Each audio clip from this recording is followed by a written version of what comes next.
Before we get to our show, here is a podcast we think you're going to love. The monster blood changed direction, still bouncing and quivering and leaving white stains on the grass like enormous round footsteps. Joe, stop reading it. This is too scary for me. You're right, it is too scary. If only we could talk about Goosebumps in a way that isn't scary. Well, guess what, nerds? There might be a podcast like that called Geesebumps. Geesebumps? Did you mean Goosebumps? Maybe. Geesebumps is a comedy podcast based on the works of R.L. Stein. Hosted by me, Danielle, PhD. And me, JoJo, PhD. And me, Jeff, regular person. Featuring goofs, funny voices, and the occasional critical thought. Geesebumps! Available on Podbean and everywhere else podcasts can be found.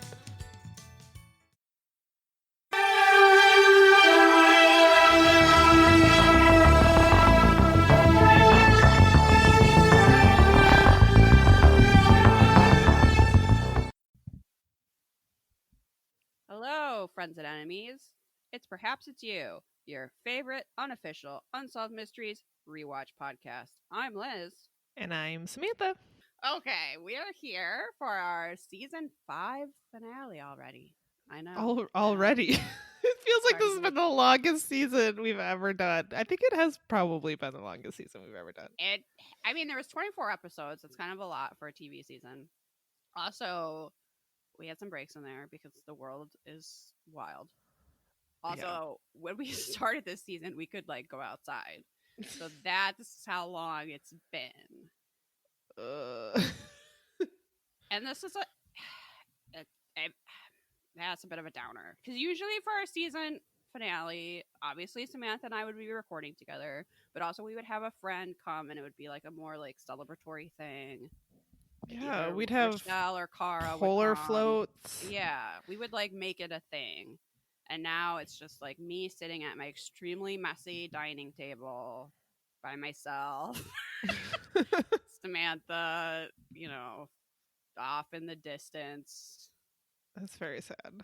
talking her over the World Wide Web. It's not really quite the same. I Yeah. gotta say. Yeah, it's not. It's not. Probably no one cares, but that's what's on my mind. Yeah, hopefully the end of season 6 will find us in a different place, a better place. knows? Who knows? It's really hard to say. If we were in any other country, maybe, but Yeah. we're probably gonna come up with some whole new pandemic somehow. You know what I mean? I know. It's probably gonna mutate into an actual zombie virus. I don't know. I'll try it. Sorry. I have a lot of hope for the future. Really looking forward to it. Can't wait to get into season 6 when everything will be a lot better. I do have 2 top of the show announcements. We gave away one of our posters from our new Teespring store. So that went out to Nick. That was our Robert Stack poster.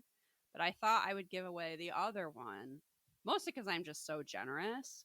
But to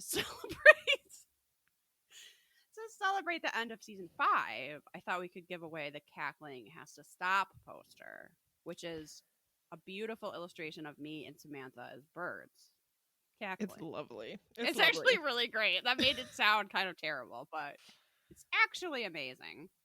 So I think the easiest way to do giveaways, honestly, is on Instagram. So if you want a poster, you're just gonna have to follow us there because that's how it's worked the best. So you're gonna need to go. I'll have that up sometime the day this comes out. You'll have to go find that post, like it, follow us. Maybe tell us a time you got in trouble for being too loud.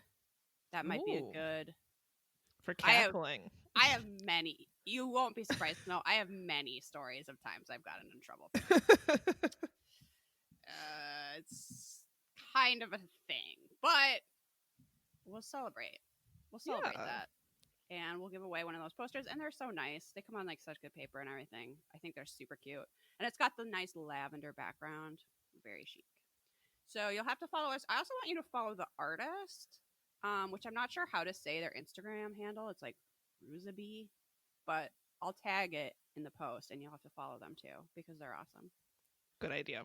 Yeah, I love that illustration. It's amazing. Really, really good. And that ties into my next announcement. That illustration was actually made for our zine. And when this episode comes out, I'm going to have pre-sales for the zine finally up on the website because the zine is almost done. I will be sending it out hopefully by the end of the month. So I will have that up on the website so you can finally get our Solve Some Mysteries Bitches, Perhaps It's You zine, which has cool fan art. It's got a crossword puzzle. It's got a recipe for mac and cheesies. It's got cocktail recipes. I think I'm going to put in a few scans of my X-Files scrapbook. Like, it's lit. It's got everything. You're going to want it for sure. You're going to want it. So that's going to be $15 with shipping in the U.S. If you live outside of the U.S., you're going to have to throw in a few dollars more. There'll be details about that on our website, perhapsitsyou.com. It'll be under merch. So check that out. Do keep in mind that if you contributed something to the zine, you do get a free copy. And that if you are our highest Patreon tier, you're also going to get a copy. But you're going to want more than one copy. That's just how good it is. So. Yeah, I mean, look, the holidays are right around the corner. Maybe you want to buy some extras for gifts. Zines, the standard winter solstice gift, a nice handmade zine. I mean, I've been doing the layout, and I'll be assembling them myself here. So very handmade, very hands-on. It was actually super fun to make something with the listeners, and I hope we get to do something like that again. It's a cool. I can't wait to see the finished product. I've seen the pieces coming together, and it's really, really exciting. There's a color centerfold, and the centerfold just came, so that's exciting. Those are ready to go. We're so close. So close. Also, I'm really looking forward to checking that one off the to-do list. Finally. I did it. It's finally done. So that was my 2 announcements. We're going to have snack hour. Yes, I have some snacks in front of me. I'm super excited. Okay, so Samantha and I both got the October Tokyo Treat box, which is just like a box of Japanese snacks, because we can't do our like cool fall outings that we usually do. And no, they didn't sponsor us in any way. I wish, please, Tokyo Treat. Please give us a call because I had so much fun trying these snacks. Liz actually surprised me with the Tokyo Treat box, and I actually screamed. I was sitting at home, of course, in my office, which looks out at the front of our house, and the UPS came, and I was like, well, we didn't order anything. What is this? Go to my front step, see that box sitting there. Honestly, one of the best things that have happened in a long time, and it was so fun. Pleasant surprise trying these snacks, but I've saved a few, and I think we even maybe have one that we both got in both of our boxes. Yes, we both have this cocoa. Okay, what is this called? Pokemon Halloween Cocoa Corn. This is the description. It's a Pokemon Halloween party. This spooky collection features Pikachu-shaped chocolate corn snacks in cute Halloween packaging. The perfect snack for trick-or-treating Poke fans. I don't know what Pokemon is on the front of mine. Mine is that one that's a fucking chandelier. I'm not kidding. Oh. Mine is like that one that is a light. See, I'm looking at the booklet, and the Pikachu is so cute with the little jack-o'-lantern, and Pikachu's wearing a little... that's not the one I got. I got the one that's right next to it. Oh, some brute. Which I don't really know my Pokemon. But I'm gonna bust this open. Yeah, I literally have the one that's a chandelier. Clearly, when they ran out of every animal and type of thing in the world to make, they were like, and now one's a chandelier. I think they also made one that's like a ring of keys. Anyway, so let's try this. I'm curious about a chocolate corn snack. It smells really good. Okay, it really does, and they do look more like Pikachu's head than I would expect. That's tasty. Okay. In the U.S., we would definitely claim this was cereal. We would definitely claim children should eat an entire bowl of it and put milk on it. For breakfast? Yeah. But it's actually really delicious. It's surprisingly chocolatey. It's really good. I like this one. I did not think I was going to like this one. I thought it still sounded a little suspect to me, but actually delicious. I love it. Yeah, that's tasty. I'm also going to break into this zombie fish. Okay, I did not get this item in my box, and it sounds here. I'm gonna read the description. Okay, this thing is wild. Bubbly taiyaki berry zombie. I mean, I think those are words we all expected to go together. It's a fish, it's bubbly, it's berry, it's a zombie. Got it. Yeah, run of the mill. This is one zombie you'll wanna bite.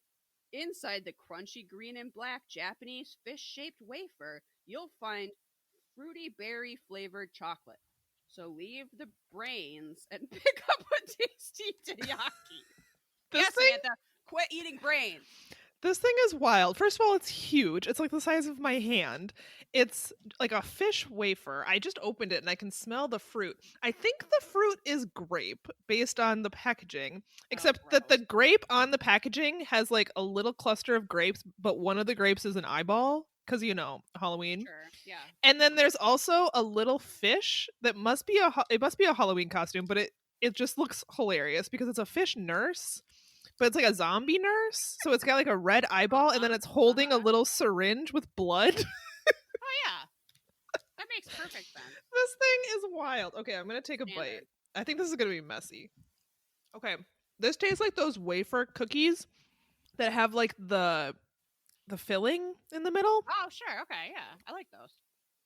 It is grape. It's good, actually. Actually, this is quite good. But yeah, it tastes almost exact. It has also the same texture as those little wafer things. What are those called? I forget what they're called. I think they're just called wafer cookies, aren't just they? Wafer, yeah, wafer. Like vanilla wafers, or no, those are different. That's different. I know what you're talking about. You know exactly what I'm talking. I know what I'm. We used to get those all the time as kids. That's exactly what this is. Only it's giant. And there's more filling, obviously. This is tasty. Huh. Now I'm jealous I didn't get... At first I was like, you know what? I'm fine. I didn't get that berry zombie fish, but now I'm a little jealous. What I want more of... No one is going to believe this is not paid for. This really is like a fucking ad, but I don't care. We need our snack hour.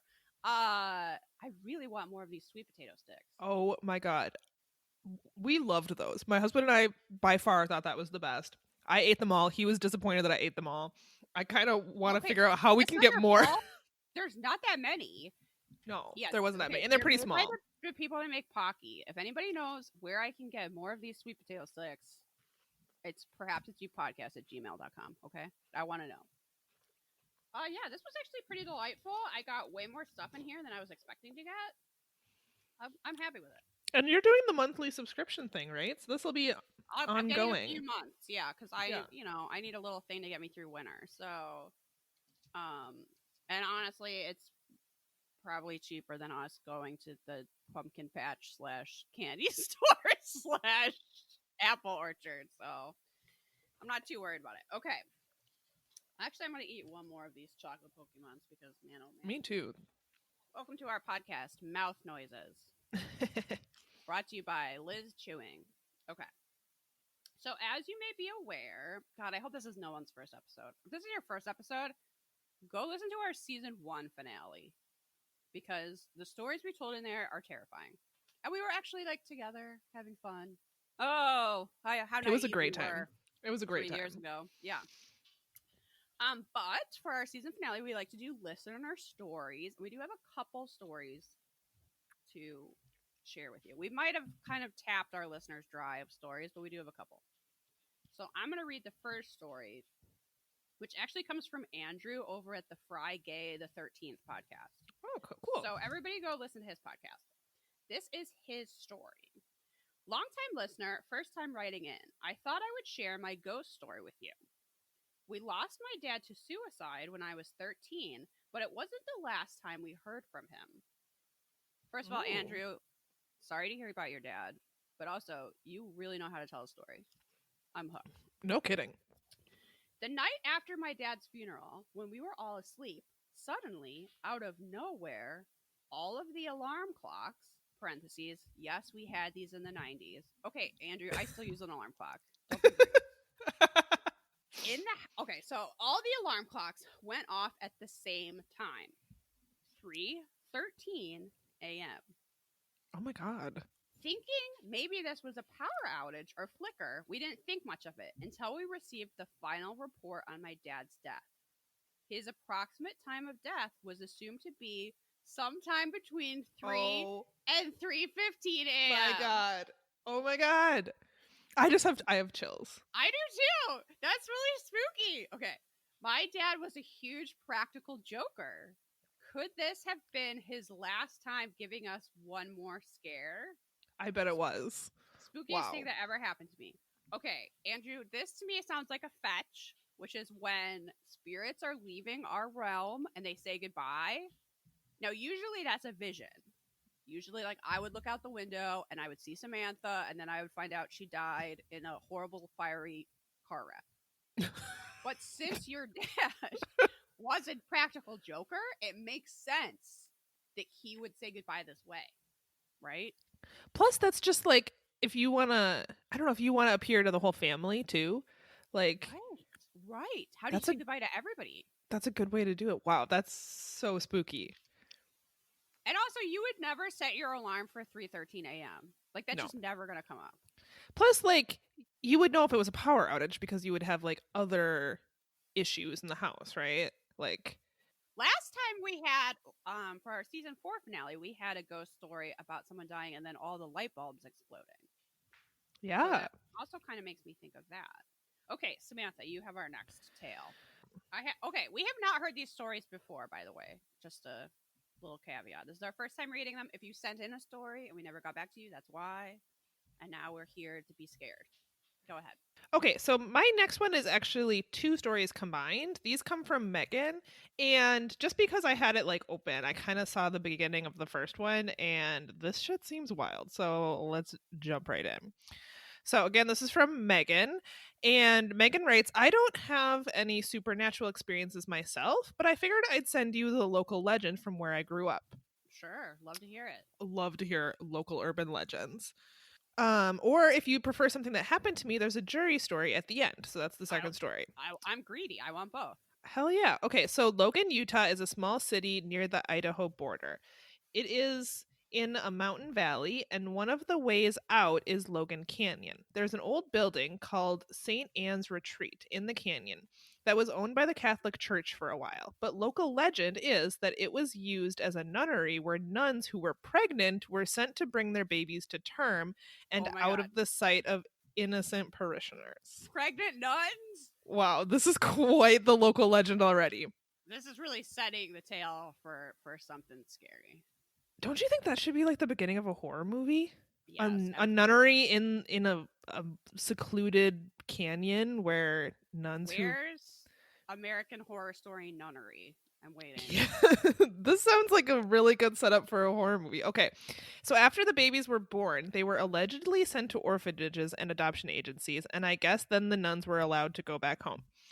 The ghost story is that one of these nuns decided she didn't want to give up her baby, and so she snuck off in the night with the baby. The Mother Superior was so mad when they found her gone that she gathered a group to hunt her down with dogs that ended up killing the baby and the nun. Oh my God! Or maybe the baby was killed and then the nun drowned herself in a swimming pool. The story varies. But now you can supposedly hear a baby crying near the pool or see a nun walking around at night. No. That's terrifying. Or the story is the baby started riding one of the dogs and used the dog to kill the nun. That's just something I heard. I don't know if it's true. I like that story better. There is, of course, no evidence that any of this happened, including the idea that the Catholic Church was stashing pregnant nuns in Utah. Look, if someone made that up, though, they're a master storyteller. That's so good. That's such a good premise. Okay, so this is the part I saw when I was skimming over this, which is there apparently is like, I don't know, like a side story that it seems like, we don't get a lot of details from Megan, but it seems like this pool must be like an area where kids go to, like, I don't know, drink and hang out, because she included like a pond, or is it like an actual pool? It seems like it's an empty pool. Okay. So I hate those. Very scary. Go on. There is an article that we could read potentially for more information, but this is what Megan says about it. So I didn't really hear about this that much growing up, probably because I wasn't cool enough to be invited out there to drink. By an empty pool? Don't worry, Megan. It's all right. You didn't miss anything. or because in 1997, a bunch of teens went there at night and the watchman and 2 buddies rounded them up, put them in zip ties tight enough to cut off circulation, put wire around their necks they claimed was a detonation cord, and then kept them in the empty pool under threat that if they tried to leave, their heads would be blown off. They had guns and groped some of the girls. Oh. The watchman called the cops after a couple of hours, and they came up and arrested the kids for trespassing. But the parents got mad enough. Crime. That's the real crime here. Apparently, the parents got mad, and the guys ended up being arrested eventually. And there is an article. Let me just click on it. I'm not going to read the article, but in case anyone wants to seek this out. This is because this would be great material for your horror movie that you should make. I know, no kidding. This is from Deseret News, Deseret.com, and the article is called Legends Surround St. Anne's Retreat. So you can go here and read about it. Oh yeah, it is a pool, or it was a pool.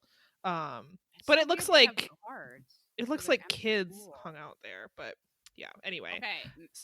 You did not miss anything by not being invited out to this horror show. This empty pool that's probably haunted. Where you might get groped by guards and is haunted by a crying baby. Like, no thanks on so many levels. You did not miss out. Like, actually, this is a thing I've thought about before. Is like, I was a very uncool, unpopular child, and parents should want that for their children. Because was I going off, getting drunk, and fingered in cornfields? No. I was home watching the X-Files. You definitely want to raise a weird little goth nerd.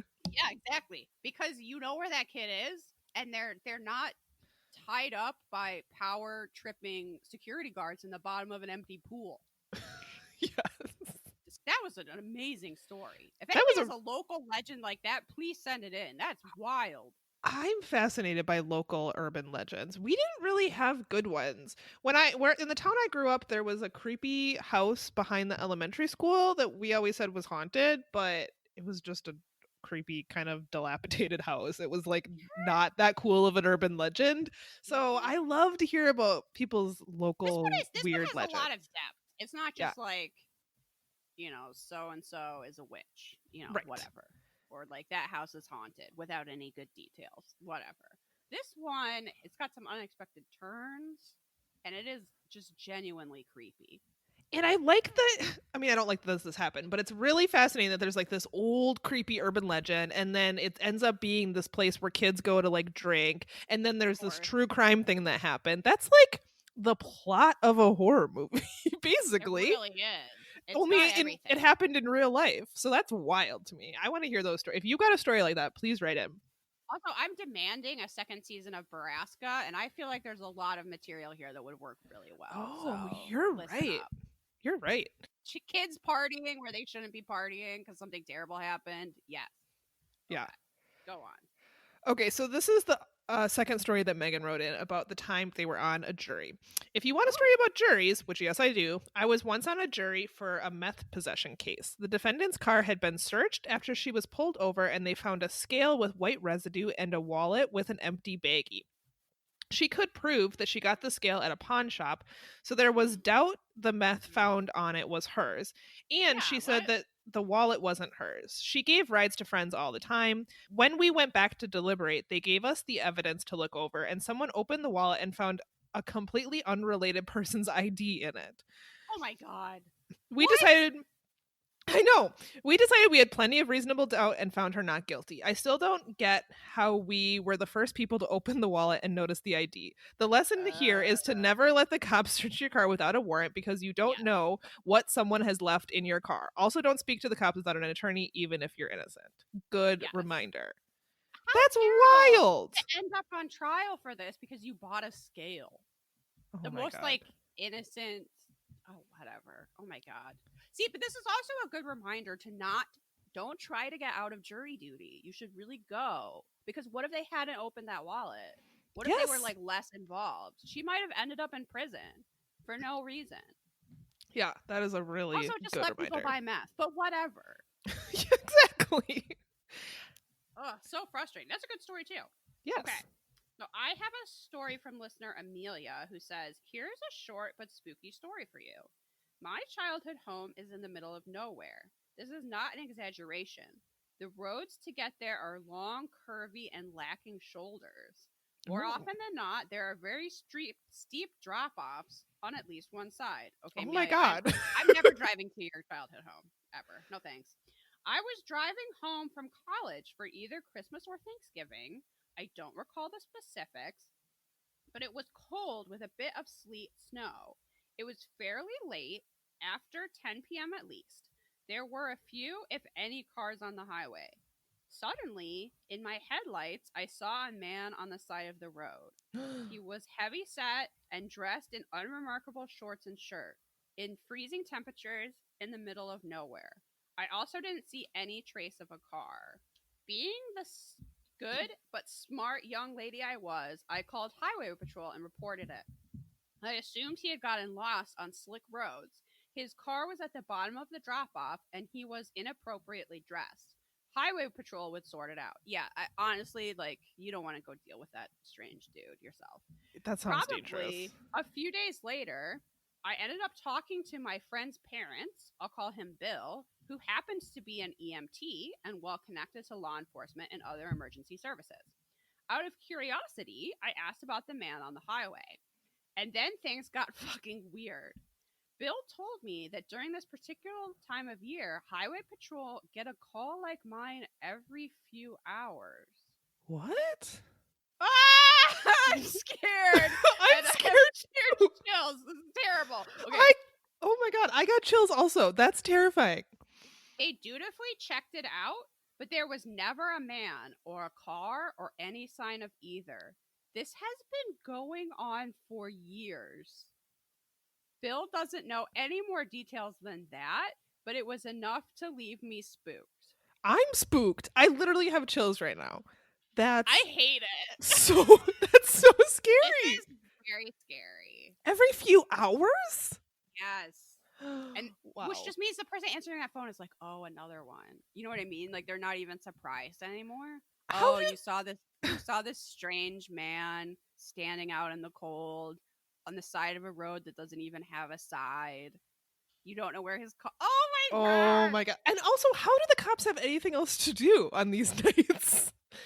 Yeah, well, I mean, fortunately, it's in the middle of nowhere. Hopefully, there's not a lot of other things going on, but they just keep driving to that spot over and over again. Maybe this time, that spot, going, oh, that ghost is gone, and going back. Okay, we're gonna get to a couple celebrity ghost stories later, but this reminds me that I know Morrissey is extremely canceled. You don't have to tell me, but in his autobiography, Morrissey has a ghost story about he's driving out along the moor. Because, England.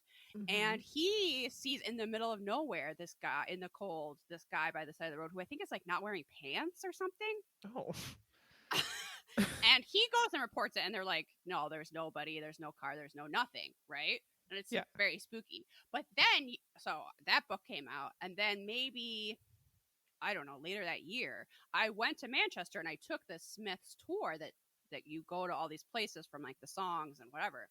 And the guy leading the tour told me that him and his friends used to prank people by the moor pretending to be ghosts. So that it's entirely possible that one of his friends is the person that he's talking about in the book. That's because hilarious. They used to just hide in the middle of nowhere by nothing and then just pop out to scare passing cars. Did he ever remember a specific instance where him or his buddy took off their pants and did it pantsless? Okay, I'm gonna have to go check. That'll have to be an update. I'll have to check if the person is not wearing a shirt or there's something about it where you're like, oh, that's weird because it must have been very cold, Yeah. Why would you just be out by the side of the road without a shirt or without pants or whatever? But I don't know. It sounds like they were just kind of bored, maybe drunk, needed something to do, but. That's hilarious. That's really hilarious. And what a way to make your impression in pop music history. Okay. All right. You have one more for us, right? Yes. This is from Paris, who says, "Hello, ladies. I don't really know if this is the type of story you're looking for, but about 2 years ago, my friend was dating a guy that she was also living with. I didn't know him very well and didn't know too much about their relationship besides the fact that they would have arguments often about his drinking habits. I had not talked to her in several weeks, maybe even a month. However, before I went to bed one night, I had come across her boyfriend's Instagram while doing my usual bedtime scroll." I'm very familiar with this phenomenon. Go on. I feel like I've been in a similar situation. That night, I had a dream that they had broken up. The next morning, I wake up thinking, what a random dream that was. I checked my messages on my phone, and my friend had sent me a message saying her and her boyfriend had broken up. I thought it was strange that I had a dream, given we had not talked in a while. Again, not sure if this counts as a psychic dream, but definitely felt eerie about it. Love the podcast and your commentary. Also, keep up the cackling. Thank you. Thank you, Paris. It counts as a psychic dream. I think so. And maybe even, I bet, you know what also, Paris, could have happened? You are creeping on his Instagram, thinking about how much of a douche that guy is. Yeah. You put that energy out there into the universe, and it's very possible that that maybe influenced, and whatever went on between your friend and her boyfriend, that allowed, that to go on. And I assume she's way better off. Yeah.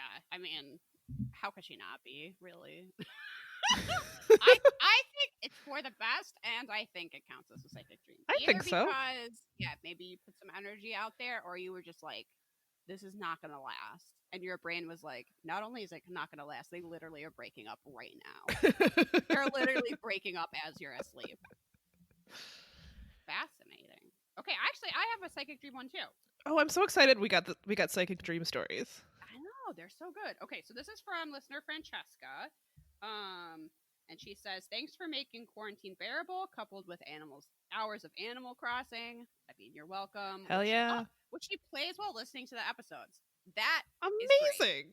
That is like the best of both worlds. Okay.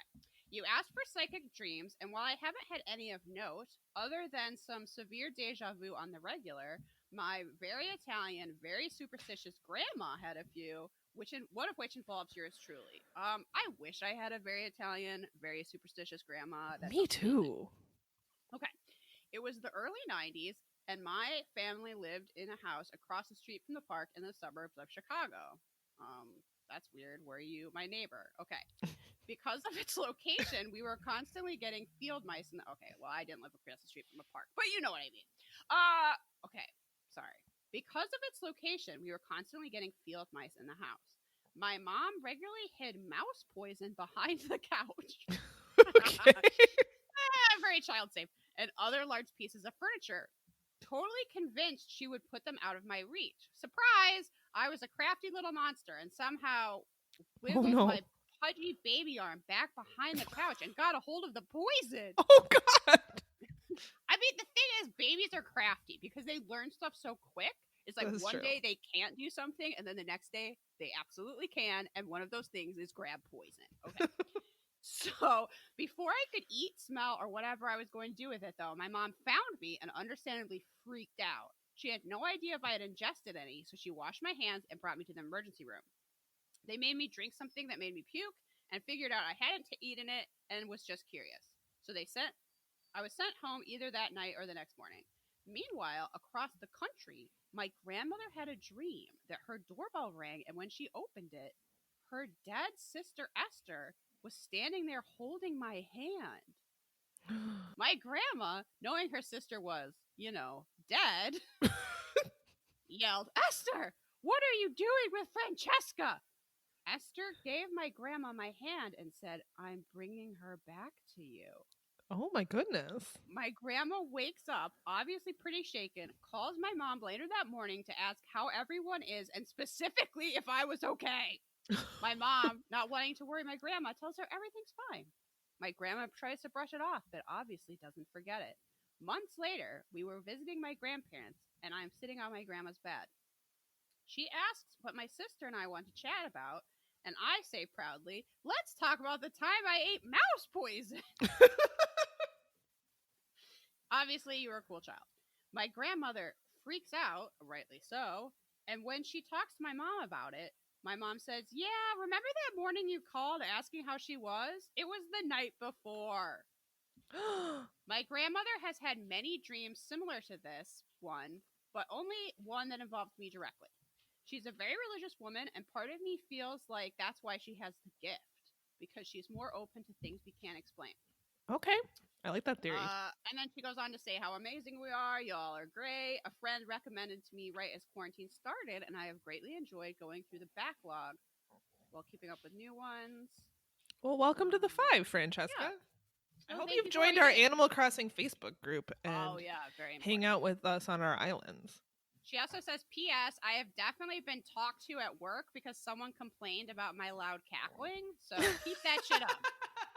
Yes. Amazing. Thank you, Francis. Thanks for those stories, everyone. Those were really good. Those stories were really good. I feel like I'm going to have a dream about nuns and their haunted pool. Oh my god, that's terrifying. And new Michelle. Oh my god, new Michelle. Yes. Okay, look, if you are a new listener and you haven't gotten all the way in our back catalog, you really have to listen back to our other season finales, because in the first one, we talked about a ghost named New Michelle, and it's terrifying. I guess I don't know if it was really a ghost, but I'm convinced it was a ghost. It scares me to this day. I will never get over it. New Michelle haunts my dreams. So you included in our materials for the day some celebrity ghost stories. I recently stumbled upon a couple celebrity ghost stories, and so I wanted to include those. We can claim they're friends of the podcast, even though they're really not, but why don't in our hearts they are. Yeah. So you gave me Ewan McGregor's ghost story, which is that Ewan McGregor reveals terrifying story of being, quote, haunted by a ghost who burned his dressing gown and no thank you. Yes, this is from Metro UK. I actually saw a clip of him talking about this on some talk show, but the material that Samantha's going to be reading from is from Metro UK. So, the star recalled staying in a share house while he was at drama school at the age of 19. Home alone with his housemates, had gone out for the Easter holiday, keeping himself company with one of his mates' VCRs and a video of Blue Velvet, the Hollywood's... Great choice. He decided to make himself a bath. That's when things started to go awry. You know, as it often does when you're making a bath. He said, I had an incident when I was at drama school, he told Men's Journal. It was maybe my 19th birthday. I was living in the top room of this house in East London. Everyone had gone home for Easter and I was alone. I'd nicked someone's video player from their room. I was watching Blue Velvet and I was running a bath and standing in my robe. And I had this terrible pain in my back. I ripped off my robe and there was this burn mark. The back of my robe was scorched. I ran around thinking I caught fire or something. After the actor failed to find the source of the burn, he understandably fled to his uncle's house to spend the night. Because his house was evidently haunted, after he built up the courage to return, Ewan said he told his downstairs neighbor what had happened, with his neighbor going pale. Quote, I said, what the fuck? I eventually teased it out of him, he continued. An old reclusive guy had owned the flat before. He never really left the place, and it was full of newspapers. His brother used to come and give him a cooked meal 2 or 3 times a week. His brother got ill and hadn't been over for a few days. The guy was in the kitchen putting a pan on, and he fainted because he was so hungry, and the pot boiled over and set fire to the kitchen. The people upstairs smelled the burning and dragged him out of the kitchen, but he died of the burn marks to his back. Every night after that, my door would open, the phone would ring, things would move around. That's scary. That's like a full-on haunting. Yes, because you're just random. You don't just get burned by nothing. So, like, that's clearly a ghost. Also, Ewan McGregor, call me up. Let's make a bath and watch Blue Velvet. Please. Liz is available. I'm married, but it doesn't matter. I'm super available. For those plans only. Caveat. Yeah, that's a full-on haunting. No one should stay in that house, I don't think. Terrifying. It needs to be... I mean, I realized this was a while ago. I wonder what's happened to other people that have lived in that house. Yeah. Ugh. Okay, I got another one. So I found this. I was, trying to find out if we were going to get a Borrasca season 2. I was looking for some Borrasca info, and I stumbled on a ghost story involving the Sprouse brothers. Okay, nice. So this is Cole Sprouse talking with Vice and it's Cole Sprouse predicts the future of society. So this was an article that came out in June of this year. And then this is the part that's the ghost story. They asked him, because of Braska, if he had any paranormal experiences, and this was his answer. When I was a child, I lived in a really old part of California, and this area in my neighborhood had some of the oldest streets. There were no streetlights. I must have been about 7 or 8, and we had a friend that lived at the other end of this dark, dark street. My brother, our friend Sean, and myself left our house at sundown because we were going to go sleep over at his. And by the time we got out, it was pitch black. We got to this fork in the road, and to the left was this long street that led up a hill. Why did the Sprouse twins grow up in somewhere haunted? Why did they live in Erie, Indiana? Okay. And to the right was Sean's house. As we approached the fork, I stopped and saw this figure. I don't really know how to explain it. It was just this humanoid shape, but it was amorphous, and the way it was moving was almost fluid. Okay. It looked human, but it was so dark, and the shape was darker than the surrounding darkness. We've had stories of that before. Yes! Yes! That's so scary to me. The darkness. Okay. I hate it. And it was moving. Imagine you're 7 or 8, and you see this outside in the dark. Okay. And it was moving towards us. I was petrified. I couldn't move. Probably wasn't even breathing. I was just watching it approach me in this fluid motion, this sort of writhing. And it still gives me chills, actually, just thinking about it. I thought that perhaps I was just seeing something in the darkness, but when I turned and looked at my brother and Sean, they were both frozen still as well, looking at the same thing. And we hadn't spoken. We hadn't said anything. But on a dime, we just all snapped and started sprinting towards Sean's house. To this day, my brother and I have no way of explaining it. It was one of those cosmic horrors you hear about in a Lovecraft novel. Really, really frightening stuff. Oh my God. It's the darker than the darkness line that really got me. Because that's we've terrifying. gotten stories that have that description before as well. And maybe if we knew more about paranormal stuff, we would find out that that happens all the time. That's terrifying.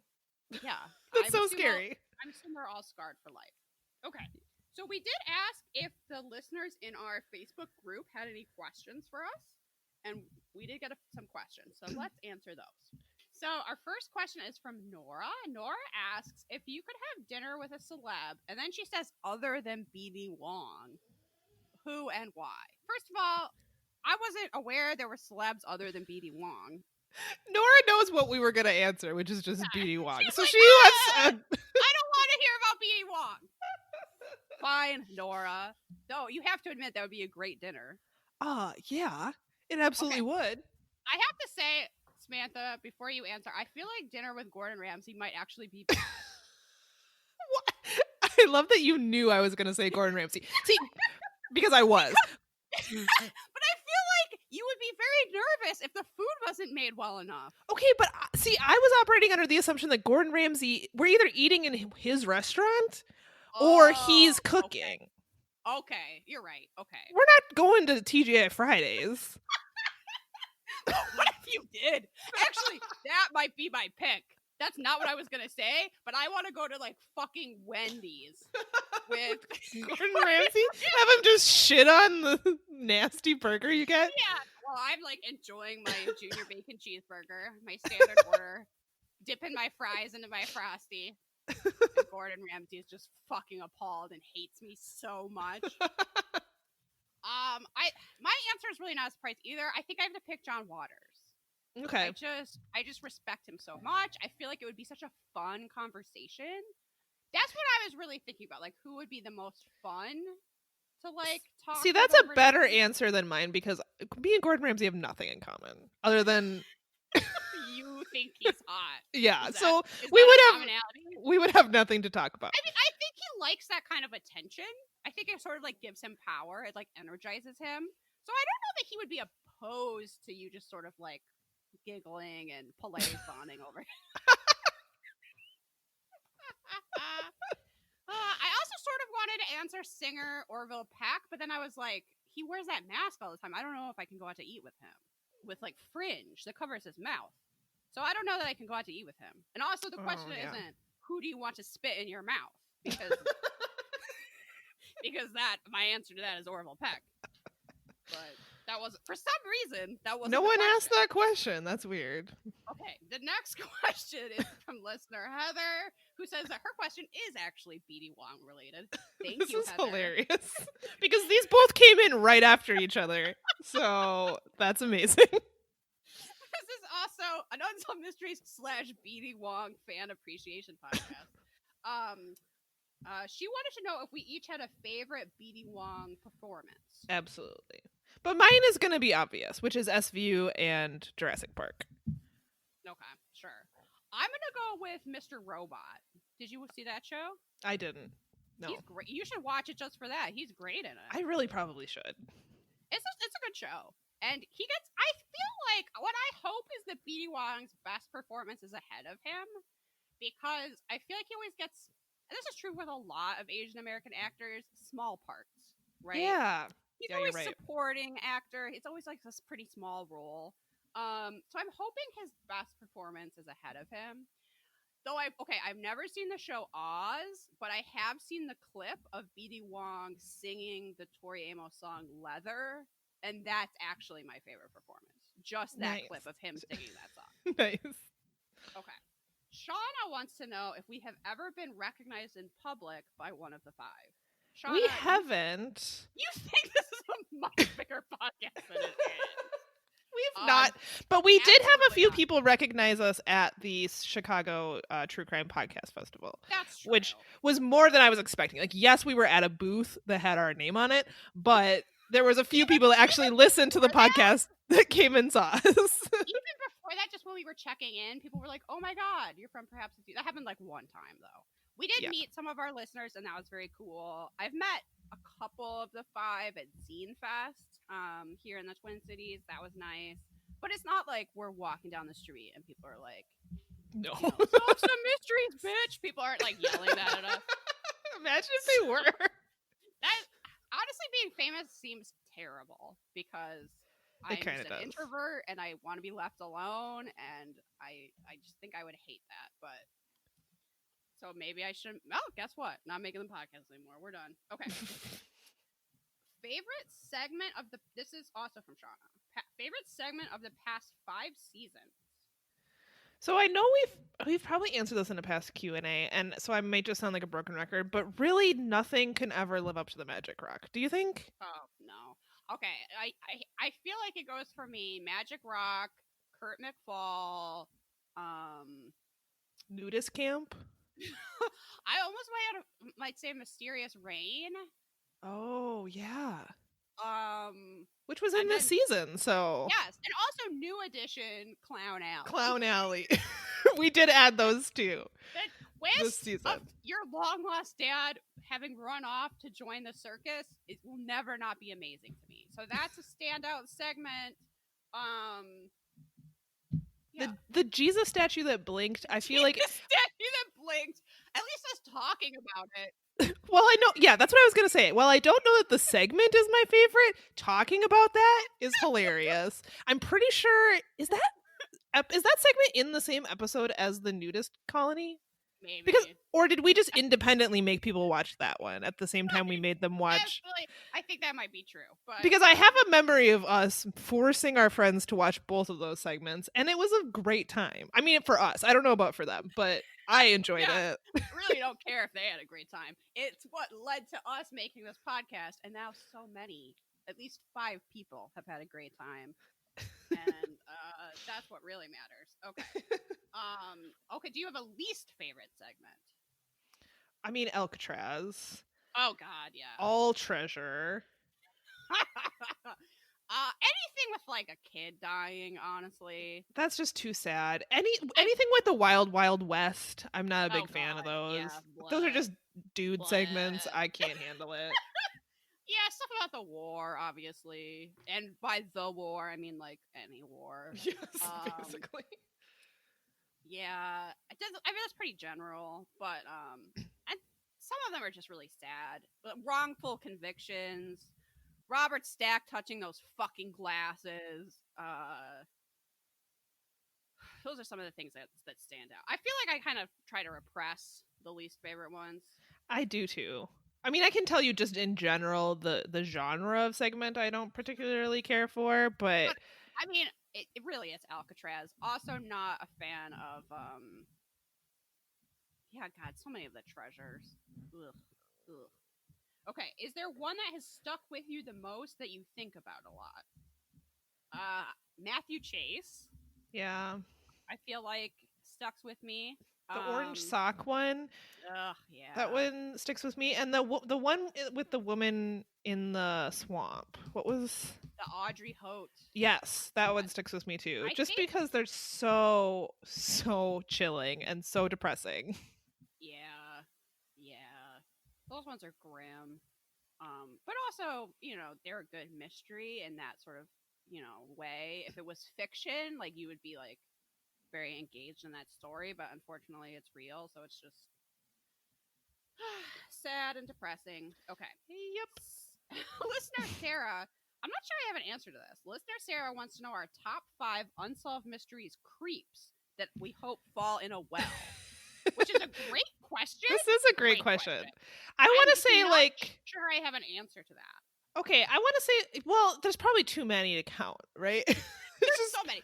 Basically, any rapist, fall in a well. I never want to see you again. Anyone that's like a domestic, spousal, romantic partner, abuser, fall in a well. Yeah, anybody that hurts kids, obviously animals, right? Fall in a well. Rusty. Anybody named Rusty, fall in a well. I don't know if there's like any sweetheart swindler that is conning old ladies. They can fall in a well. Con Juan, yes, Con Juan can fall in a well. All Con Juans can fall in a well. I don't know, crooked cops or really just cops. They can fall in a well. I don't know. That guy from the new Unsolved Mysteries reboot, Rob, who has his wife's ashes, he can fall in like 2 wells and die. God damn, I hate that man. That's probably my top creep at the moment. Yeah, I completely agree. Just gets to I hate him. We all hate him. That's at least that good came out of the Unsolved Mysteries reboot. Now we are, as a nation, we are all bound together to hate that man. Also, that French guy that murdered his family. I hope he fell in a well, and that's why no one can find him. I hope so. I hope that's where he is right now. In a well that's also been filled in. I almost want to put Dennis Farina on this list, but that's just mean. That's not fair. You're right. The man needed a job. Give him a break.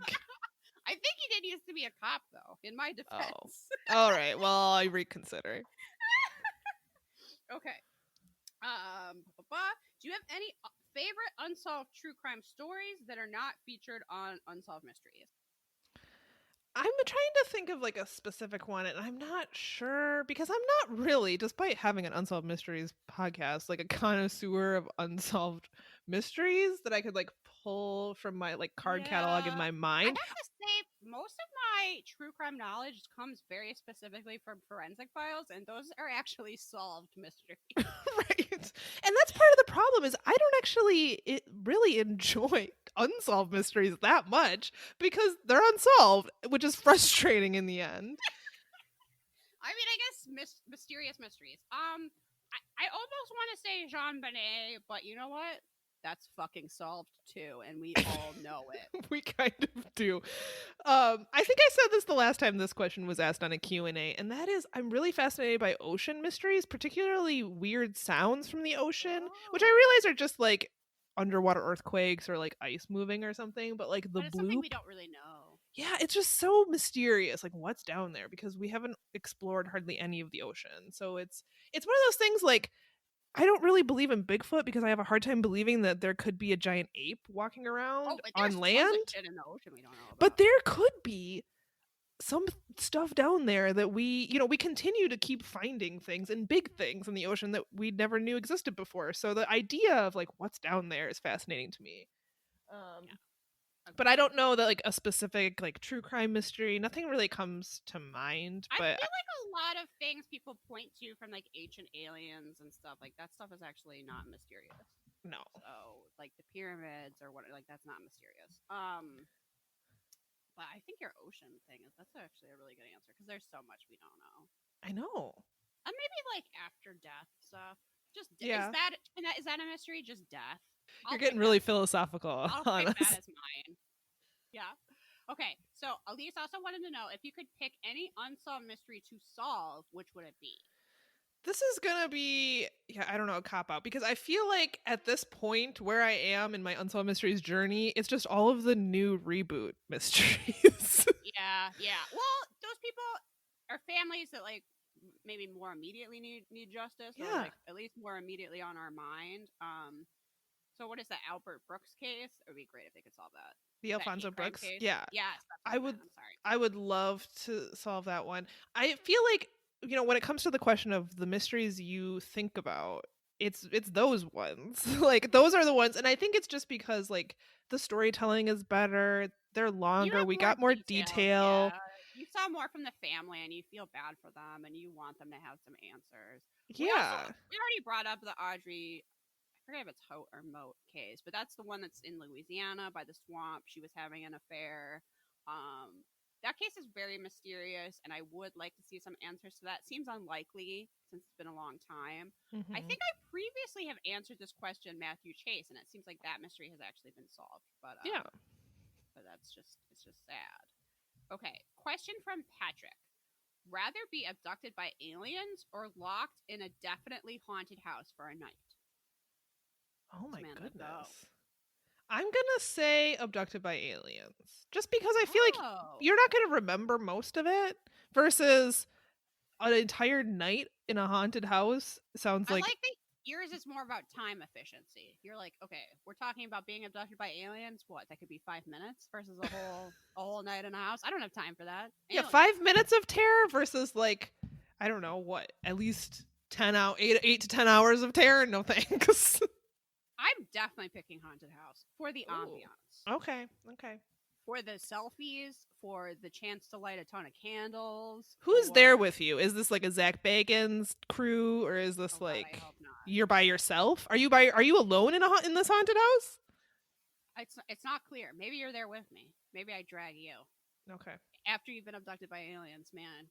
Oh, it's not both. It's been a hard night. Also, did people know that Zach Bagans and Holly Madison are dating? I didn't know that until you told me. Also, do they know that I do not approve? Weirdly, they didn't ask you, but I can't say I approve either. I feel like she can do 1,000 times better because it's Zach Bagans. She has to see so much of his low back, I bet. Ugh, the hair gel. That whole house smells like Axe body spray, and you know it. Ew. Look, Holly, I hope things turn around. I hope things are going better for you. I mean, I would want to. I don't know. It would be fun. It would be more fun to have friends with you in the haunted house and like throw a haunted house party. But I'm assuming I have to spend the night in it by myself. I would still pick that. Hard pass on that. I'm not spending a night alone in a haunted house. If I had a crew, you know, some of my friends, like sure, maybe then I would pick that one, but no. I think I get a white nightgown and I get one of those candle things that you put your finger through to hold as you walk in the night. Maybe a white sleeping cap. And I go meet those ghosts on their level. I'm like, hey, I just start wailing. Just lying in bed going like, oh, and the ghost won't know what to do with me.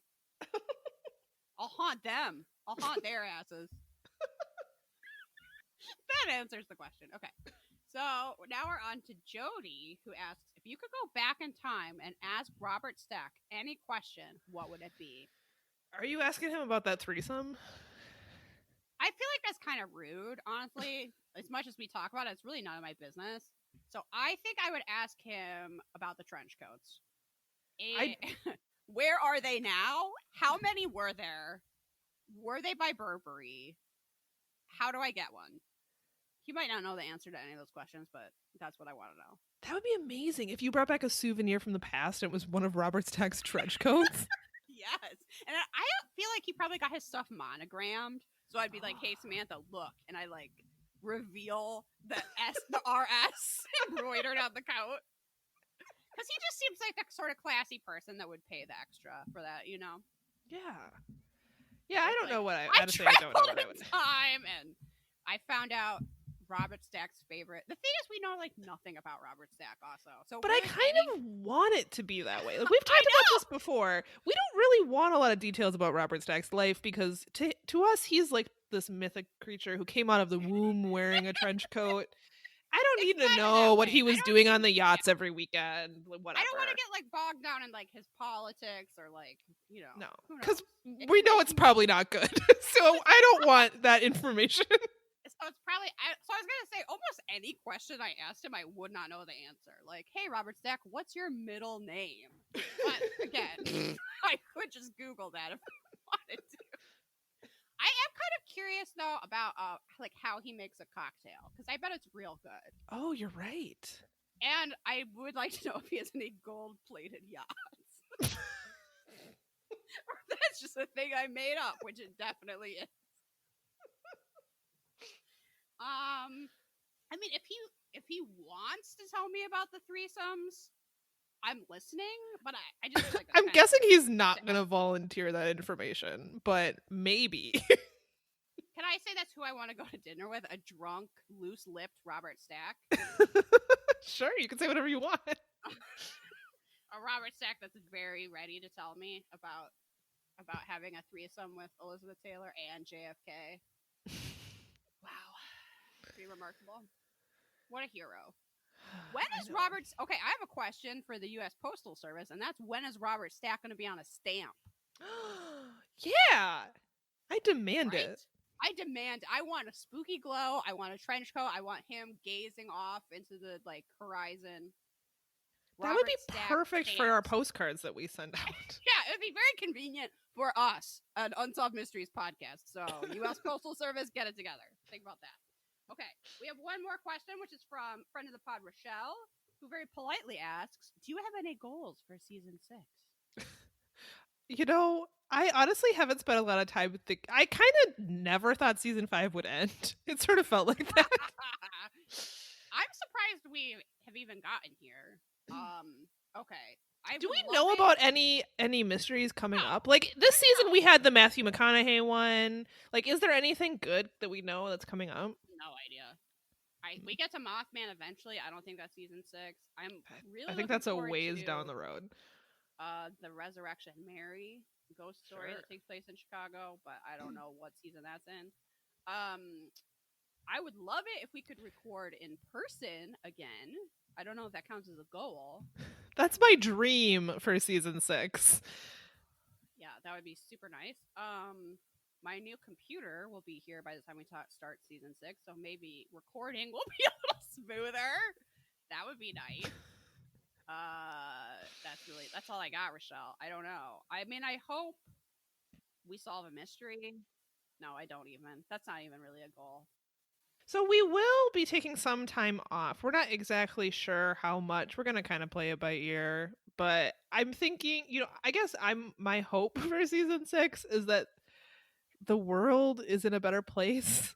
And we start feeling, I feel like some of what happened this season is there were just weeks where we were like exhausted with life. And we were like, we cannot record the podcast. So if we're able to start like more consistently recording, I think that's going to mean that we are all as a society in a better place. So that's my hope. Yeah, sure. It's really true. It's very uncertain right now with our very poor response to the pandemic. So we're just kind of hanging in there. We're hoping all of our 5 listeners are hanging in there. My goal for the podcast as a whole is that one day BD Wong hears about it. But that doesn't have to be season 6. But that would really make me happy. That just one day, that would be amazing. His assistant or something is like, did you know there's this podcast that dedicates every episode to you, and it actually has nothing to do with you? You're just that hot. And he's like, really? That is just a goal for like that would be amazing. The universe. That somehow we can get word to him that we're sending out all this love, you know? Yes. Yes. Okay, I think that kind of wraps everything up. As Samantha said, we are going to take a little time off. But we should see you. You should hear from us again before the end of the year when we start up season 6. I hope that everybody is really excited about the zine. I'm really excited about the zine. Be sure to enter our giveaway for the poster as well. And we'll be adding merch to our Teespring store. So, follow us on social media to get any updates, or be in our Facebook group is probably the best way to get any updates that happen while we're not releasing episodes. And also, we will still be doing our bonus Patreon episodes. So this month, we're doing the pilot of Riverdale, which I'm super excited about, to geek out about that. And then we'll be doing, after their release later this month, we'll be doing the rest of the Unsolved Mysteries reboot episode. 2 episodes at a time, probably, will be for our Patreon. So sign up for that. You can get that for as little as $1. You go to our website, perhapsitsyou.com, for all of our contact info and stuff. And you're also, because you listen to this episode, you're actually legally required to leave us a 5-star review. That's just how it works.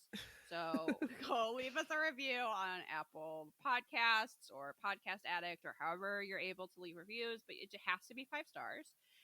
It doesn't really matter what you say after that. And thank you to everyone who has left reviews. That's always a nice boost of encouragement. We appreciate it. Well, thanks so much, everyone. Thanks for a great season 5.